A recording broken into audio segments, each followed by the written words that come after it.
yet at first the city was little more than a few wharves and piers for the Targaryen bannermen to utilize. This island had served as a stopover between the Valyrian Empire and its farthest castle on Dragonstone ever since the Targaryens and their adherents had moved here from Valyria so long ago. Along with a sizable stable for the Targaryens' preferred horses, a modest outpost was also constructed here. The Uzumaki family has lived on this island for centuries. It had served as a trading hub for people traveling over the narrow sea or between the Seven Kingdoms and Essos before even Aegon's conquest of Westeros. Dragon's Rest expanded rapidly, situated in some of the stormiest waters traversed, almost exactly between Dragonstone and Pentos. It had two sizable towns on either side of the island by this point. Nearly half of the little island was taken up by the larger city of Midport, which was called after the halfway of numerous travels. Stormtide Hall was much smaller but much more defendable. Originally Stormtide Fort, Naruto had not visited his family's ancestral hall in almost 5 years. "Cousin," a voice called out, drawing Naruto's attention from the thronging Port District throngs. When Naruto saw his cousin Karen, his smile grew even wider as he searched for the speaker. As children, they had been close, and Nagato and Conan frequently visited Dragonstone to discuss various issues with his mother. Since only Karen, Nagato, and Naruto were blood members of the house anymore, being an Uzumaki meant that you were one of a few number. They both had the same purple Valyrian eyes and red hair. Karen gave him a hug and remarked, "Cousin, you look well for having just seen battle." She gave Naruto a little slap in his side as he remarked, "And you look out of place outside your library. Always having the last laugh. Well, perhaps I should run along back to my library and let you escort yourself on to the hall." She replied. "Oh please, as if you aren't dying to hear all the bloody details of my campaign." He responded with a laugh. Karen led him toward the group of guards and servants who were waiting for them, saying, "Well, get on with it then." Naruto smiled affectionately and shook his head. Karen, his cousin, had grown up similarly to Naruto since she was always the Pucci kind and her mother was always taking care of her father, who was usually ill. Being essentially brought up by her mentors and instructors. According to Nagato, both appeared to benefit from it.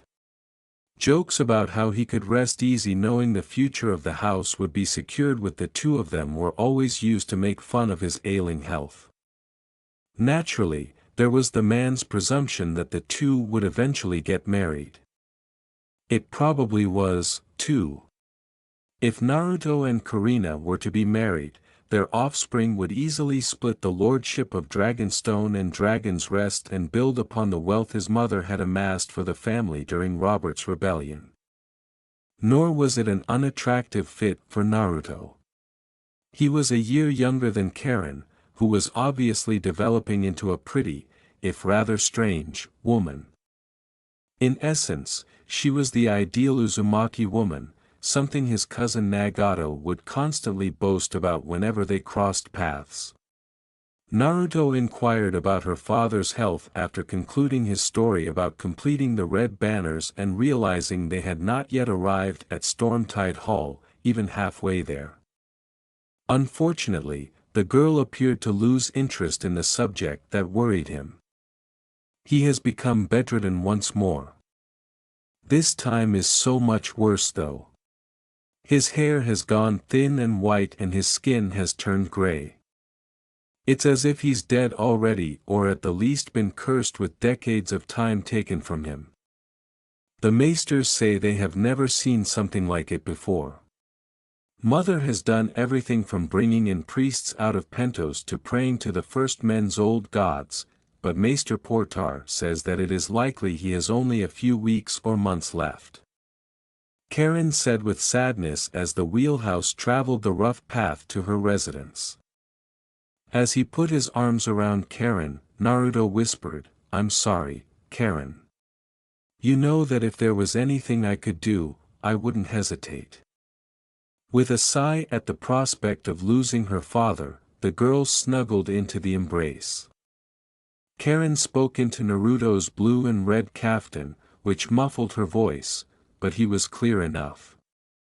"He sleeps practically all the time. I haven't heard his voice in over a week and this is the first time I've been away from the hall." "Is this what it was like when your father passed, Naruto?" she said. It sounded a lot like the death of his own father. His father, Minato, had tried to go back and take the prince's wife and kids from the keep and to the harbor for safety after he had killed the Mad King. That's what he said later, anyway. His own cousin, the King's Guard, assaulted him when he was facing away, thus he never got very far. Although there had been back and forth insults, particularly from Naruto's mother, nobody was ultimately able to alter the past. The wound had almost killed his father, who was already weak and sick after his stay in the King's Landing dungeons.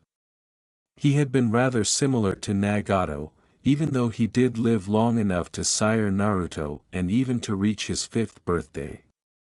Frequently bedridden and near death. That was the reason Tsunade, his mother's friend, had stayed at first after assisting in making Naruto's birth safe. In the end, yes. However, I can't recall a great deal of it because I was a little child at the time. I just remember him asking for me to come to his chambers so he could read to me from time to time when he was too ill to get up.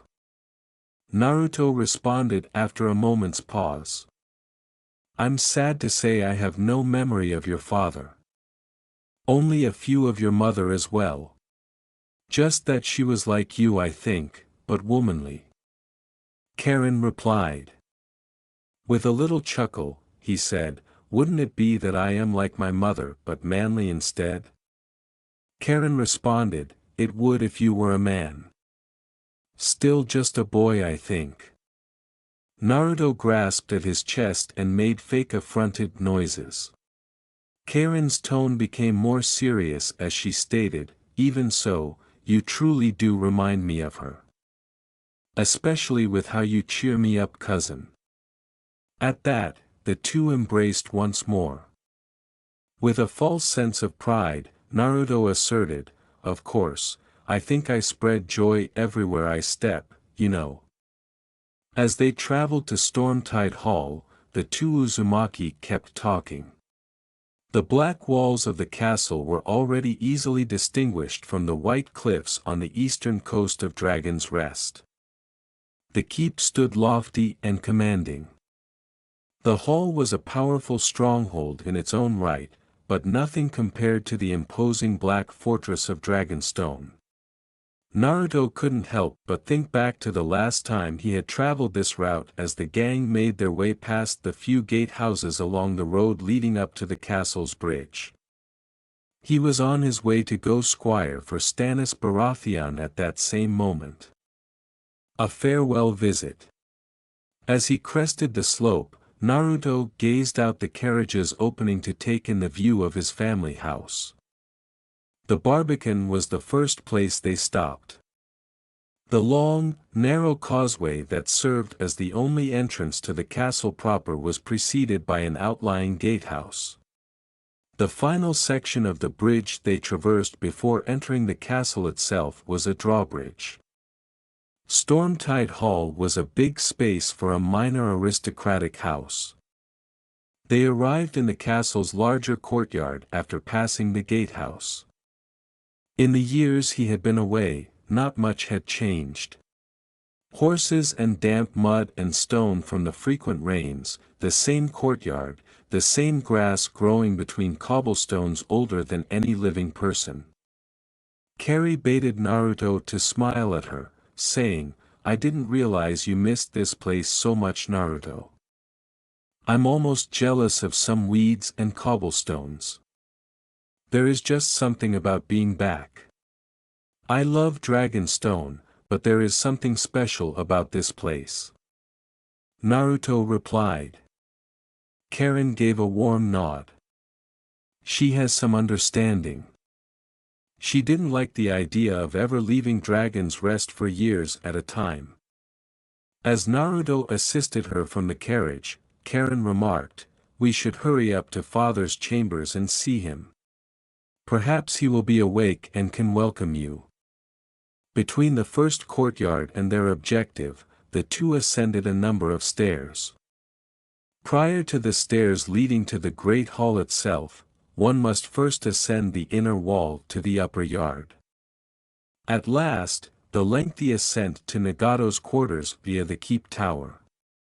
However, Naruto had to pause for a while at a window to take in the view of the ancient dragon yard. It was once where Targaryen dragons would land and seek safety in the stables constructed for them in the event of a storm. Although a sparring ring had been set up in one area, the yard was now primarily a garden. Naruto was aware that both his mother and Nagato had been lifelong warriors and had demanded the construction of a private training facility as soon as they were given command. During their visits to the island, Kakashi had trained him there, and Naruto found himself wishing he had accompanied his mentor instead of abandoning him to take care of the flotilla at Midport. The two eventually arrived to Nagato's tower flats. Naruto entered his cousin's apartments and smelled the man before they even got to the bedroom. Given that Naruto probably remembered the death of his own father, Karen scowled as she saw his faint grimace at the smell.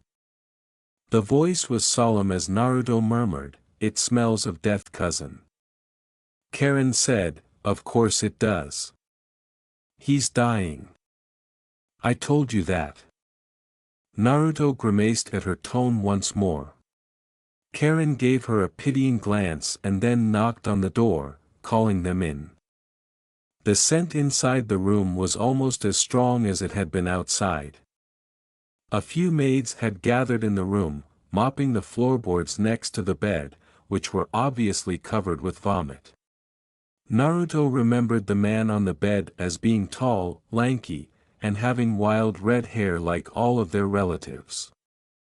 His hair had as white as the snow north of the wall, and he was extremely slender, almost skeleton. His eyes, which had originally been a deep purple like everyone else in their family, had become glassy and resembled murky pools of water on Dragonstone's shore. Karen's mother and the exotic beauty he had married were seated partly on the bed next to him.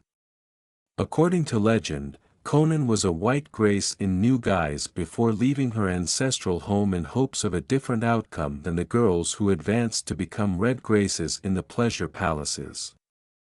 She was a sophisticated, lovely woman with dark hair dyed blue and flaming, brilliant eyes. Naruto couldn't help but envision attempting to entice her into his bed if she weren't married to his cousin. Nagato replied feebly from his bed, "Cousin, your presence is a gift, though I think it has come at a poor time." "Being in your presence again, cousin, is the true gift." "To be here with family is a gift," replied Naruto. Avoiding the subject of the sick person still sleeping in the servant's bucket nearby. Feeling the frailty in his cousin's grasp, Naruto scowled as he gripped the withering man's hand gently. The maester and Conan were correct. The world was not long for Nagato. Even with his blurry vision, the man appeared to notice his emotion and gave him a comforting grin. "I'm not done with this world just yet, little cousin. Maester Portar says I have mere months, but I believe I can stand for a year at least. I won't be missing your wedding, of course. Not when the bride will be my beautiful daughter, I think." Nagato broke out in laughter. This caused Naruto to a bit. Naruto made a joke that made his relatives smile a little. "Of course, cousin. Even so, You will never make it if you don't take your rest. Poor Conan looks fed up with you. After taking a time to collect his breath, Nagato gently got up to sit and gestured for Conan to get something from the other room. As Nagato got his bearings, the woman slipped into the adjacent room. "Cousin, I have word from King's Landing. The hand has fallen ill and passed. It seems the king has ridden north to Winterfell. We received this not long after you must have set out from Dragonstone with your flotilla. I imagine they are likely on their way back and nearing the capital now." The ill man clarified. "Nothing happens for the better part of a year since the green waters, and suddenly while I'm off at sea things start shifting around." "What of Lord Stannis?" questioned Naruto. "Nothing on this missive, but I did get word he returned to Storm's End. Not sure why, surely he remains the master of ships. As much he and Robert are known for their dislike of one another, there is no one else I see him trusting with such a role," Nagato stated. Naruto was awake now, and the servants who had been cleaning had long since fled to make room for the young redhead to pace as he liked to do when he was thinking.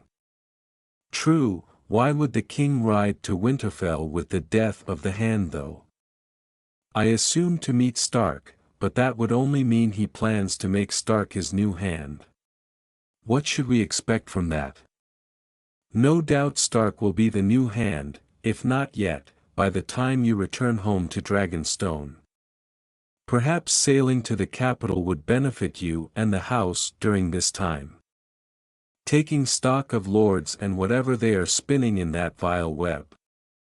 Nagato had a great deal of contempt for the town in his tone. Almost everyone did it in private. The capital had long devolved into a dumping ground. In multiple ways. A good thought. I was needing to meet some contacts within the next few weeks. I need new lumber for more ships as well as repairs. The red banners are gone, but we lost too many last year and haven't rebuilt to our former strength. I can probably spend several weeks or even months in the city. I might even figure out what the hell is going on between the king and Stannis," Naruto said as he kept pacing. Nagato cleared his throat before gratefully accepting his wife's given cup of water. "Yes. Remember though that it might not be an issue with Robert that has Stannis removed from the capital. It could be 100 different things, so keep your mind open, he said. He turned back to his cousin after swallowing a few tiny swallows. "Take Karen with you, cousin. She hasn't been to Dragonstone for years, and it has been even longer since she has been to the capital. I want you two to spend time with one another like I and Conan did before we wed. I hope to have your actual wedding here on your 16th name day, Naruto, so return before then if you will," Nagato said, raising his hand to halt the demonstrations regarding his daughter and wife. Naruto said gently, "Nagato, surely Karen would be better here in case you pass." Nagato's voice wavered with effort to avoid a painful coughing fit, but his tone was steely. "Bah, for what good would that do? Why torture my daughter by making her watch me wither and die, little cousin? If thought for a moment Conan would go as well, I'd send her off somewhere she could avoid seeing me like this." Naruto bowed his head slightly and replied, "As you wish then." He was afraid he would never see his cousin again, but Karen must have had a much worse time. Nagato gave Naruto a tired nod when he continued, "I'll be staying the night here before returning to Midport tomorrow afternoon. Karen can either come with me or stay here and meet us in the port in a week's time. I'll set out then." Naruto gave the girl a strong embrace and remarked, "Karen, you should stay with your parents. I'll have a servant lead me to my chambers for the night."